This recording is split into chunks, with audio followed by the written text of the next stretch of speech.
everyone, this is an introduction to your GCSE performance component. This can be used for helping you plan for your Year 10 mock performance or your Year 11 final performance. We're going to be focusing on solo performance today. So, this is where 30% of your GCSE, the performing component 1, it comprises of a solo performance and an ensemble performance. Each of these has to be at least 1 minute in duration and can be made up of one or more pieces. So if you have several short pieces, you could play them one after the other for at least a minute. The total performance time across those two performances has to be a minimum of 4 minutes. If it's less than 4 minutes, then you will find that marks will be deducted. Originally, it was that you would get 0 for the whole component, but now they will take marks off. But the general rule of thumb is make sure that you've achieved the minimum of 4 minutes. The recordings for your actual final performances will take place in Year 11. That's the rule of the exam board, but we can do a mock performance in Year 10. All of the pieces for the year must be recorded at the same time. So if you're doing more than one piece for solo, they have to be recorded one after the other, etc. The 4 minutes doesn't cover breaks between pieces or tuning or anything like that. So it's 4 minutes of playing. You can perform on any instrument or voice or combination if that suits you. So this unit consists of 60 marks. You'll get an overall mark out of 30 for the solo and a mark out of 30 for the ensemble. The mark scheme is slightly confusing because it's marked out of 24. So you'll be given a mark out of 8 against these 3 criteria. So technical control or technique. This is how you control the instrument, so coordination between your hands, breath control, diction, intonation, etc. Expression and interpretation. So this is how you interpret the piece of music and communicate it in a musically convincing way. So following things like dynamics, tempo, making sure it's appropriate. Accuracy and fluency. This is how accurately you perform the piece compared to the original. So, do you play any wrong notes? Are all the notes correct and in the right place? And the fluency idea is, if you get to a hard bit, do you slow down because you find it hard? Can you keep going without stopping or slowing down? That's the fluency idea. So, like I said, these 3 criteria are marked out of 8, and they will give you a mark out of 24. The remaining 6 marks are available for the difficulty of the piece, which can then scale up your mark out of 24 to a mark out of 30. Here's an example of the mark scheme. So there are 4 bands, 4 levels, each out of 8. So here you can see this is the criteria for between 5 and 6 marks out of 8. This is level 3. This is roughly where everybody should at least be aiming for. So if you want to have a little read through that now, just pause the video so you can have a little read.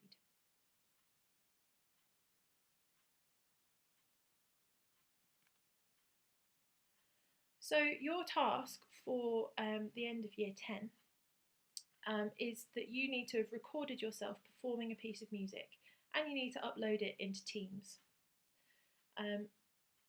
This is not counting towards anything at the moment other than our perception of how you're getting on in terms of performing, and will be used to help us predict where you might end up at the end of Year 11. It's an opportunity for us to give you feedback on how you could improve that particular piece or general technique. You would also need to upload a picture or a PDF of the sheet music if you have it. If you don't have it, and you've maybe learnt it by ear, then you need to let us know the original recording of that particular piece or song, so that we can find it and compare it that way. It's easiest for us if you've got a copy of the sheet music. You can perform with a backing track or unaccompanied, whichever you prefer. Underneath there, 8notes.com is a really useful website for solo and ensemble performances to access free sheet music for different instruments, and they have difficulty levels on there as well. I'll talk a bit more about the difficulty levels in a second. Ask talk to me, talk to Miss Drage, talk to your instrumental teacher if you have contact with them over this period, especially to come and talk to us if you haven't got lessons organised. It's really important to get used to performing now, especially if you are not an avid performer in front of other people. When it comes to the real thing, it will only be in front of myself. So it's not a huge panel of people or in front of the class, so you haven't got to worry about that. Remember, it is worth 30% of your GCSE, and this is where we can really start racking up the marks. It's perfectly possible, if you're an experienced player, to get full marks. So in this unit, so you can walk into the exam with 30% already, and anything you do in the exam just adds to it. Okay, so moving on Teams and also on your knowledge organizer, there is a link to a Google Drive folder, and I think I've probably emailed this as well. So this is my Google Drive, and I've put on here some of the exemplars that we will be looking at during this video, so plus others. So if you want to listen to existing recordings with a score and then find out what marks they got and why, then you can go onto Google Drive and find them there, and they're really easy. You can just play those recordings from there. You can also see, if you can see my mouse, the performance grid, which we'll be using later on, is the entire mark scheme put onto a single page that I made for me to use to help mark these performances. So that's something you need to be looking at as well when you're practicing and listening to yourself. This is the PowerPoint that we're using today. And this is probably the most important thing that you'll find on there. Whoops. This is the difficulty levels booklet. It's about 400 pages long. It doesn't have every piece of music ever written. But what it does have is lots of pieces of music arranged by instrument, and it tells you roughly what grade that would be if you took an instrumental exam. The standard difficulty level for GCSE is grade 4. Okay, so if you were to do something at standard difficulty level, the mark that you get out of 24 would be scaled up a bit when it becomes a mark out of 30. And if you did something that was harder than that, so grade 5 or above, that would be classed as more difficult, and that would be scaled up even more. All right, so you could get a mark, say, of 20 out of 24 as a raw mark. If it was a more difficult piece, you would get 30 out of 30 because of the way that the scaling works. If you did a piece that was under grade 4, then there would be a restriction on the marks you could get, but when the scaling happens, you could only get a maximum of 24. Okay, that's if you did the performance perfectly. So it pays to have a look at this document and have a look at your instrument and see what pieces are there that maybe you know already, and see what level they're at. So this is taken from that booklet. You can see, so if I did No Woman, No Cry, if I sang it by Bob Marley, that would be a grade 4. So that would mean my mark would get scaled up a little bit. But if I chose to sing Could You Be Loved by Bob Marley, that's only grade 2. So therefore, I could only get a maximum of 24 if I sang it absolutely perfectly. There are some things, especially when it comes to singing, that can be slightly, not shocking, but surprising. So here, 2 Bruno Mars songs, Just the Way You Are, grade 8, apparently. Lazy Song is only grade 1. So it really pays to look at this and have a look at what you already know or what you could learn.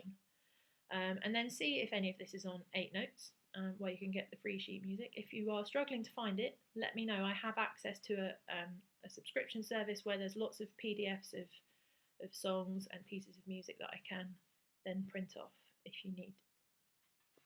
So difficulty level is important.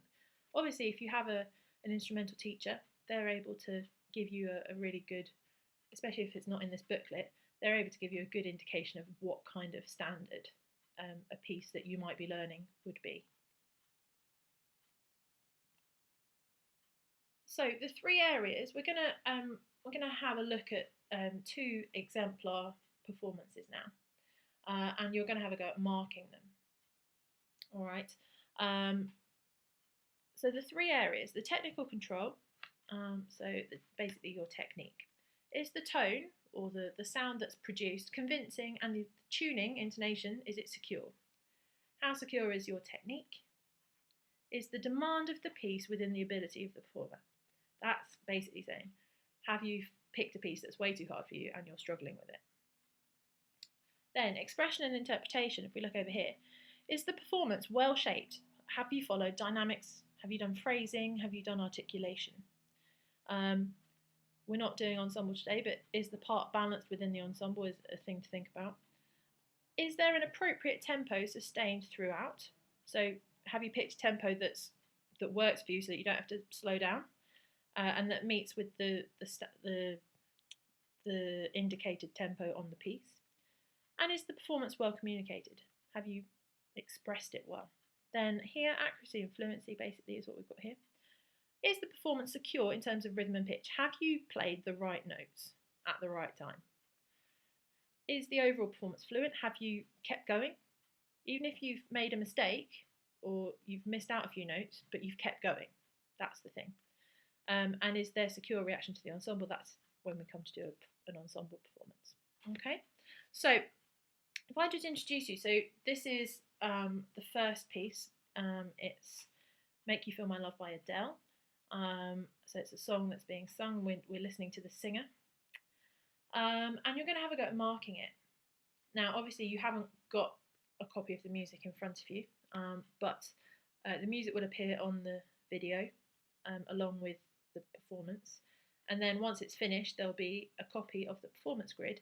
Once we get onto that, if you pause the video, and then I want you to come up with a mark for each of those three categories of the mark scheme. Okay, and then we already know that this piece is difficulty level grade 4, so it's a standard thing, which means that they can access those top marks.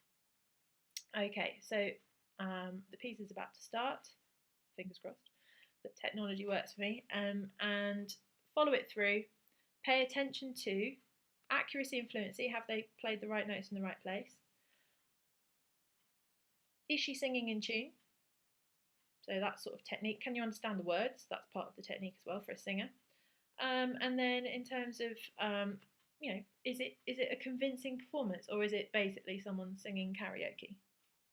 Here we go.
Okay, here's the marking grid. So you can see the 4 levels there.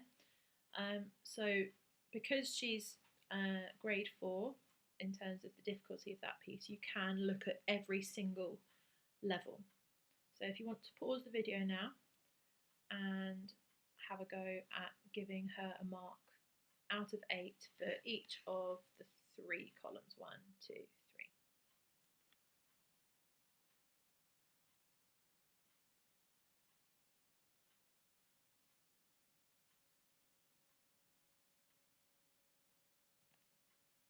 Okay, this is what the exam board decided to mark this young lady. So for grid 1, they gave her 5 out of 8, a level 3.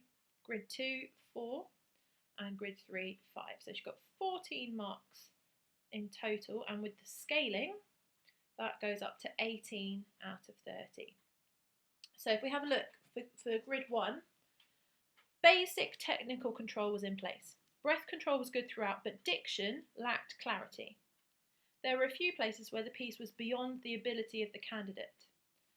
Notes in the lower register needed greater support. So basically, this young lady was given this song or chose this song, but actually, she probably chose it because she liked it and she knew it already. But actually, in terms of her vocal range, she wasn't able to support those lower notes. And actually, I think from what I can hear, she's got quite a narrow range, and when it went up slightly higher, she did struggle a little bit. Then, in terms of grid 2, some shaping of the music through dynamics. In verses 3 and 4, the sound is more mechanical. So that was her lowest mark out of the 3 columns. And then the final one, the performance was mainly fluent. However, there are 2 notable places where there are obtrusive errors of pitch and rhythm. The problem comes if you're a singer with if you sing something that you know and then compare it to the original, pop artists will embellish their own songs. They will change notes. They will go up high. They will go up low. Go down low even. But what was written on the page, there was some compared to what was written on the page. She basically made some mistakes because she was following what she knew rather than following what was on the page. Okay, so that was the first of our 2 examples. Here is the second one. We're going to be listening to a piano arrangement of a piece that you all know quite well, Pachelbel's Canon.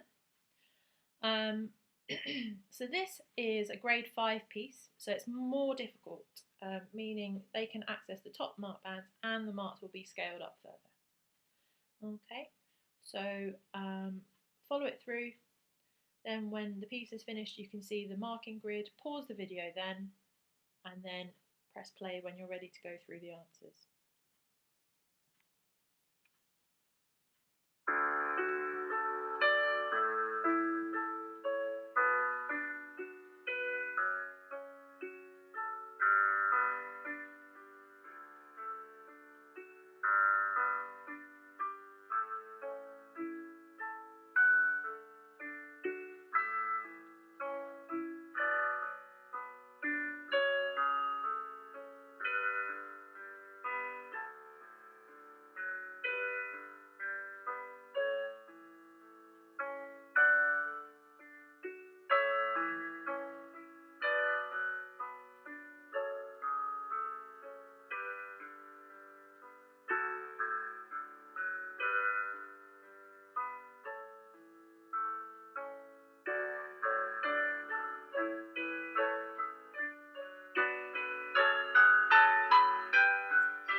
Okay, here's the mark scheme for you to mark if you press pause now.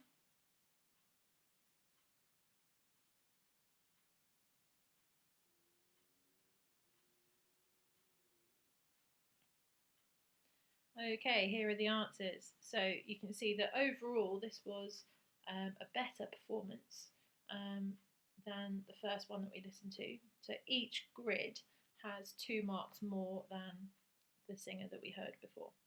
So for grid 1, we've got 7 out of 8. Candidate demonstrates technical control with convincing pedalling throughout. However, the sonority, so that's the sort of tone quality, slightly suffered in places with heavy-handed left-hand accompaniment. Okay, so that's when the melody was in the right hand and the left hand was too hard and compromised the tune in the right hand. Grid 2, 6 out of 8. Well-controlled phrasing but limited dynamic contrast. So there were some dynamics written in there. They weren't necessarily followed as successfully as they might be. The subtlety of tempo was not always exploited, for example, in the più mosso section. But on the whole, the tempo changes, there were rits quite often at the end of each 4-bar phrase. They were followed. And grid 3, 7 out of 8, the performance is largely accurate with only minor errors. We'll have a look at the mark scheme in a second again, but you can still get full marks while still making 1 or 2 mistakes. So if it's only minor errors and doesn't actually affect the overall impression of the piece, then that's absolutely fine. The fluency was compromised in a couple of places by a slight hesitation.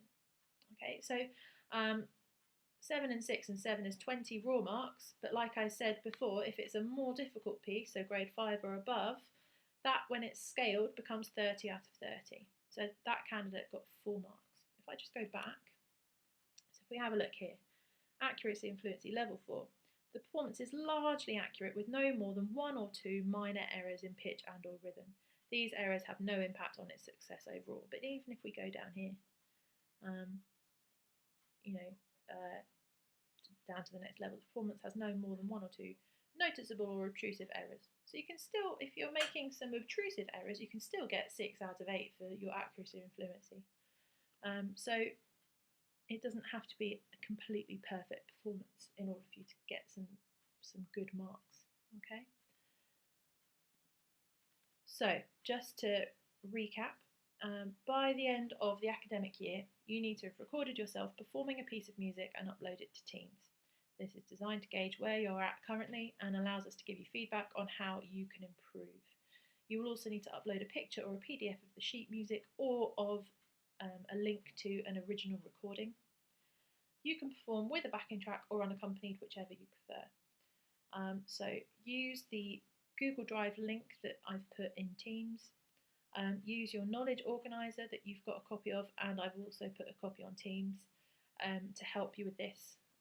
Have a look on the Google Drive, play some more exemplars to yourself to get an idea of the standard that people are looking for at the exam board. And I look forward to hearing you. Good luck!